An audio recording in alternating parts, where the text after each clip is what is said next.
안녕하세요.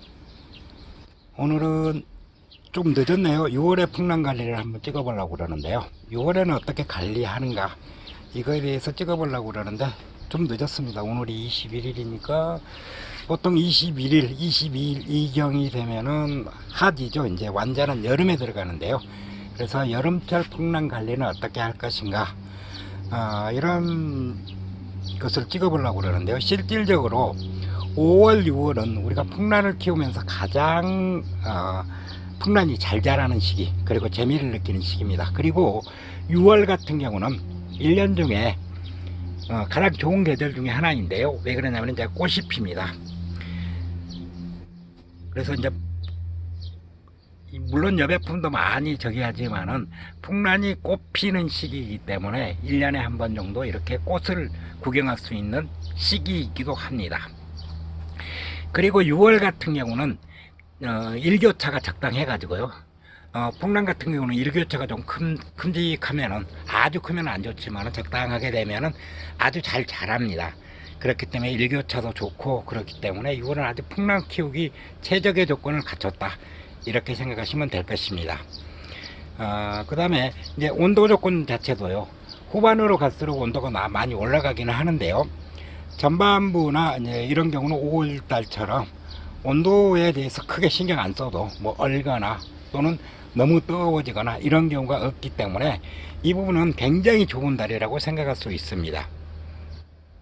그러니까 6월 20, 이제 올해 같은 경우는 22일인데요. 21일, 22일 이경이면 이제 하지가 되기 때문에 이때부터는 이제 우리가 풍랑 관리를 여름철 관리로 들어가게 됩니다.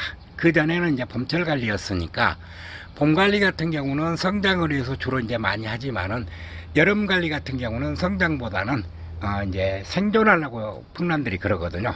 그래서 성장을 멈추는 시기가 되기 때문에 이때는 이제 물론 크고 있는 것도 있지만은 7월부터는 그 이제 휴면기에 들어가는 경우가 있기 때문에 이때를 대비해서 장마철 대비도 해야 되고요. 그래서 일전에 말씀드렸듯이 이제 뭐 약도 쳐야 되고요. 살충살균제로 이제 방제도 해야 되고 이런 식입니다.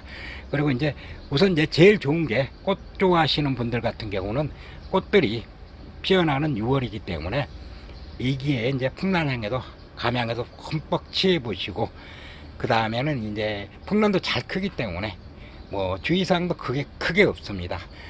대신 습도가 좀 낮은 시기이기 때문에 온도가 높지 않다고 그러면은 이때는 습도 관리를 위해서 될 수 있으면은 이제 습도를 높여주는 방법을 택해야 됩니다. 그래서 이제 5월이나 6월 같은 경우는 이제 베란다에서 키우는 분들, 이런 분들이라고 그러면은 대부분 이제 야간에, 그러니까 뭐 6시, 7시 이후에 이제 보통 벽면이라든가 뭐 풍란애한테 직접 안 주더라도 해서 물을 줘가지고 습도를 이제 높이는 방법을 좀 택했었는데요. 근데 이제 6월 이후 장마철이 시작이 되면 이제 7월부터는 이 장마철이니까 도장에 굉장히 주의해야 됩니다. 이때는 비료를 많이 주시는 분들이라고 그러면은 질소질을 많이 줄이고요, 인산질을 좀 높여서 육질을 좀 강화시키는 방법으로 해야 되는데요. 여지껏 이제 비료 주는 것을 많이 좋아했던 분이라고 그러면은 이제는 질소질을 많이 줄여야 된다, 이렇게 생각하시면 됩니다. 그 전에 이제 비료 주는 것을 많이 안 주고 고형질 비료를 줬다 그러면은 그냥 일반적인 관리로 하게 되면 됩니다. 그래서 이제 만약에 그런데 풍란 같은 경우는 분갈이를 좀 자주 해주시면은 좀 잘 자라는 느낌을 받아요. 그래서 귀한 품종이라고 그러면은 이번 달에도 이제 몇 품종이라도 분갈이를 하시는 것이 좋고요. 그 다음에 이제 문제는 빛입니다. 빛.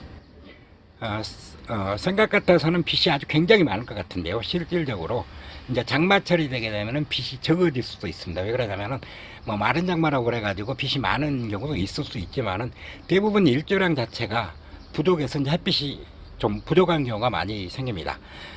통계적으로 보면 한 200시간 정도 된다고 그러는데요. 일조량이 한 달 내내 200시간이니까 실질적으로는 굉장히 부족한 상태가 되는 겁니다. 이런 경우에 대비해서 우리는 이 부족한 빛을 어떻게 줄 것인가, 이거는 좀 더 굉장히 많은 연구가 필요하게 됩니다. 그래서 이제 물론 식물의 형광등을 사용한다든가 LED 등을 사용해서 빛을 주는 경우도 있고, 그 외에는 어떻게 하면 빛을 좀 더 많이 줄까를 노력해야 됩니다. 그러니까 여름인데 무슨 빛이 부족해 이렇게 생각할 수 있지만은 장마철에는 빛이 부족할 수가 있으니까 이 점을 꼭 염두에 둬야 하고요. 물 같은 경우는 그러면 어떻게 줄 것인가? 빛을 많이 주게 되고 온도가 높아지면 물이 많이 필요로 하게 됩니다. 그래서 이제 그 대사가 왕성하기 때문에 물을 많이 필요로 하는데 온도가 굉장히 높고, 네, 그러다 보니까 물은 많이 필요하니까 이런 때는 분이 이제 지금 6월 지금 현재 같은 경우는 분이 완전히 말랐을 때보다는 약간 꿉꿉한 상태, 그러니까 약간의 습도가 느껴지는 정도였을 때 다시 물을 주는 게 좋습니다. 근데 이제 장마철이 되면은 반드시 해야 될 게, 장마철에는 물을 좀 더 말린 듯이 해야 됩니다. 그러니까 장마철이 되기 전까지는 좀 꿉꿉한 상태에서 물을 주는, 그러니까 봄철 관리와 거의 비슷한 관리를 했고 성장을 돕고요. 장마철이 시작되면은 물을 굉장히 줄여가지고 그때부터는 물량 자체도 줄이지만은 물 주는 횟수 자체도 줄여가지고 될 수 있으면은 분이 젖어 있지 않도록 하는 것이 한 가지 방법 중에 하나입니다. 그 다음에 이제 풍란은 뭐니 뭐니 해도 제일 중요한 게 통풍입니다. 비료, 그 다음에 그러니까 이런 것들도 중요하지만 햇빛과 통풍이기 때문에 이때는 항상 이제 베란다 같은 경우에는 그 문 같은 경우를 밤에는 이제 닫아가지고 습도를 유지시켜 주고요. 그 다음에 낮에는 갑자기 온도가 올라가 버리는 경우가 있으니까 아침에 비 온다고 그래서 문 닫아놓고 출근했다가 나중에 베란다에서 갑자기 올라가 버려 가지고 고생하는 경우가 발생하는데, 이럴 때는 쪄죽여 버리는 겁니다. 이 경우에는 굉장히 많은 난들이 데미지를 입기 때문에 이렇게 입은 데미지 자체는 회복하는데 3년 이상이 걸립니다. 굉장히 많이 오래 걸리기 때문에 될 수 있으면은 통풍이 잘 되게, 바람이 살랑살랑 불게, 그리고 물을 주고 난다든가 오후에도 난입이 흔들리지 않을 정도의 바람이 항상 그 난입에 닿을 수 있을 정도로, 그러니까 난입이 흔들릴 정도의 바람이면은 이게 이제 입장도 짧아지고 이상한 현상이 발생하게 되는데요. 그렇지 않을 정도의 것을 반드시 해가지고 이 통풍 부분은 항상 어느 시기든지 늘 염두에 두고 풍란을 키우셔야 될 것입니다. 그리고 이제 나머지는 뭐 6월에 받는 특별한 경우가 아니고 웬만해서는 이제 습도 같은 경우는 보통 우리가 이제 생각보다 꽤 높게 형성이 돼 있기 때문에 뭐 웬만하면 5, 60도는 나오게 됩니다.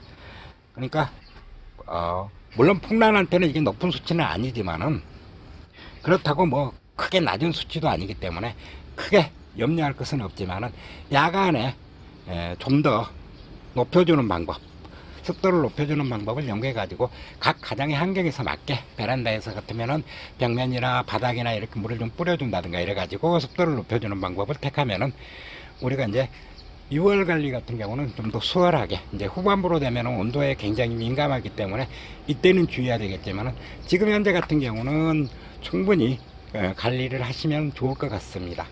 그러면 오늘은 풍란의 여름철 관리 중에서 6월 관리에 대해서 마치고요. 조만간에 또 7월 관리도 다시 찍도록 하겠습니다. 감사합니다. 여기까지 난나눔이었고요. 좋아요, 구독, 그리고 그 알림 종도 꼭 부탁드립니다. 감사합니다.